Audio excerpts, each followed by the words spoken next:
Le faon et sa cousine. Le faon vivait heureux dans la forêt avec sa famille. Il avait l'habitude d'être le centre de l'attention, et tout le monde autour de lui le choyait et le félicitait pour son agilité et sa beauté. Mais un jour, la nouvelle de l'arrivée de sa cousine troubla sa tranquillité. « Ta cousine arrive de l'autre pré », lui dit sa mère, heureuse. « C'est une très jolie faon et j'ai hâte de mieux la connaître. » Mais le faon ne partageait pas le même enthousiasme. Lorsque sa cousine arriva, tous les autres semblaient enchantés par elle. Elle était gracieuse, amicale et intelligente, et tout le monde lui souriait et lui disait des choses gentilles. L'envie s'empara de lui. Il sentit une vague de colère et de jalousie envahir son cœur. Comment ose-t-elle prendre ma place ?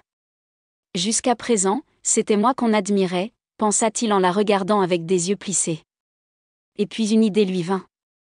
Il regarda le buisson de fleurs bleues, le préféré de sa mère. Chaque fois qu'il passait devant elle, sa mère souriait et disait qu'elle lui rappelait ses premières années dans la forêt. Si les fleurs disparaissent, ma mère sera en colère et toute la faute retombera sur mon cousin, se dit le faon, préparant sa vengeance.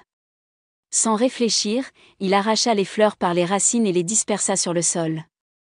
Puis il se cacha, attendant que sa mère découvre le désastre.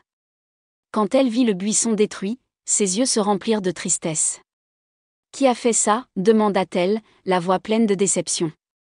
La cousine, qui se tenait à côté de lui, regarda le faon et comprit immédiatement ce qui s'était passé. Elle l'avait vu cueillir les fleurs, mais elle ne voulait pas le trahir. « Je l'ai fait, ma tante, dit-elle doucement. Je suis désolée. » Mère lui lança un regard surpris, mais ne dit rien. Au lieu de cela, le faon ressentit une vague de honte. Personne ne l'avait accusé, mais son âme était aussi lourde qu'une pierre. « Ce n'est pas vrai !» s'écria-t-il soudainement. « C'est moi qui ai cueilli les fleurs.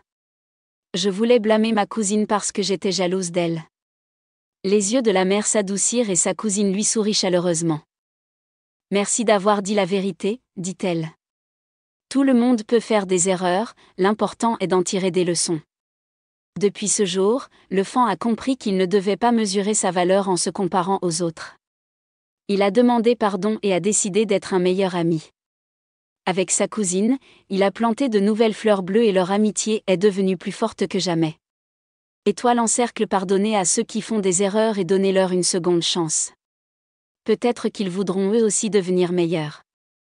Étoile en cercle fin.